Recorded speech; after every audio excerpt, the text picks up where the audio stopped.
And before the throne there was as it were a sea of glass like crystal. And around the throne, on each side of the throne, are four living creatures, full of eyes in front and behind. The first living creature like a lion, the second living creature like an ox, the third living creature with the face of a man, and the fourth living creature like an eagle in flight. Four living creatures. In his book, The Biblical Meaning of Numbers from 1 to 40, Stephen Jones tells us, 4 is the number of the earth, or the material creation of God. On the fourth day of creation, the material world was finished, thereby allowing God to furnish it with living creatures.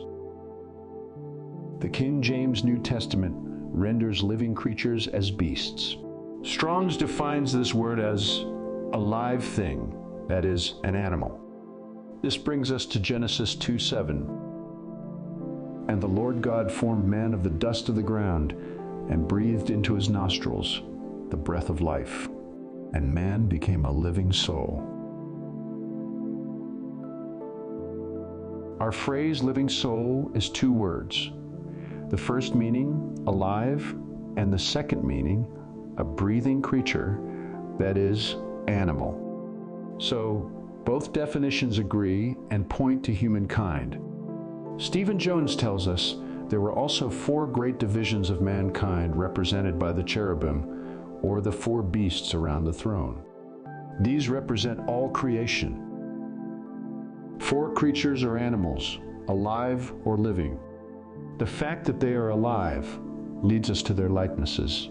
We read, the first living creature like a lion, the second living creature like an ox, the third living creature with the face of a man, and the fourth living creature like an eagle in flight. Again, from Stephen Jones. Likewise, there are 4 Gospels, each corresponding to a different beast around the throne. Matthew presents the lion, saying, "Behold the king." Mark presents the ox, saying, "Behold the servant." Luke presents the man, saying, "Behold the Son of Man." John presents the eagle, saying, "Behold the Son of God." As we see, the likeness of each creature points to Christ as King, servant, man, and Son of God. This explains the following. Then God said, "Let us make man in our image, according to our likeness. Let them have dominion over the fish of the sea, over the birds of the air, and over the cattle, over all the earth, and over every creeping thing that creeps on the earth." So God created man in his own image. In the image of God he created him. Male and female he created them. What do the 4 living creatures represent? They represent humankind in the image of God. More about the living creatures is found in the book of Ezekiel, chapters 1, 3, and 10. Chapter 10 identifies these living creatures as the cherubim. This brings us to Genesis 3:24. He drove out the man, and at the east of the Garden of Eden, he placed the cherubim and a flaming sword that turned every way to guard the way to the tree of life. The next mention of the cherubim after Genesis 3:24 is in Exodus 25:18.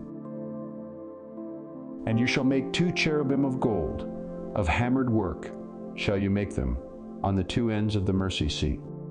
Make 1 cherub on the one end, and 1 cherub on the other end. Of one piece with the mercy seat shall you make the cherubim on its 2 ends. The cherubim shall spread out their wings above, overshadowing the mercy seat with their wings, their faces one to another.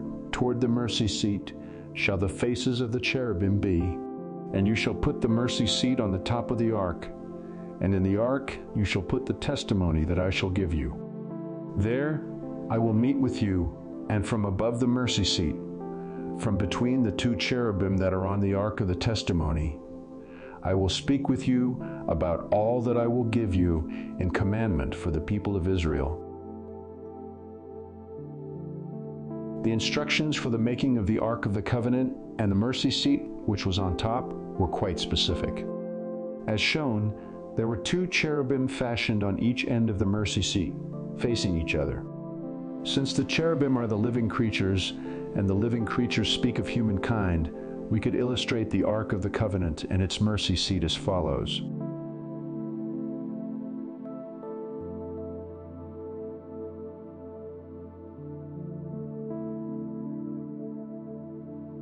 The details for this illustration are taken from the following. So is it with the resurrection of the dead? What is sown is perishable. What is raised is imperishable. It is sown in dishonor. It is raised in glory. It is sown in weakness. It is raised in power. It is sown a natural body. It is raised a spiritual body. If there is a natural body, there is also a spiritual body. Thus it is written, the first man Adam became a living being. The last Adam became a life-giving spirit. But it is not the spiritual that is first, but the natural, and then the spiritual. The first man was from the earth, a man of dust. The second man is from heaven. As was the man of dust, so also are those who are of the dust, and as is the man of heaven, so also are those who are of heaven. Just as we have borne the image of the man of dust, we shall also bear the image of the man of heaven. Two bodies, two Adams. 2 is the number signifying division or witness. In this instance, both are relevant, for as shown, there is a natural body and a spiritual body. The first man, Adam, denotes the natural body, while the last Adam denotes the spiritual body.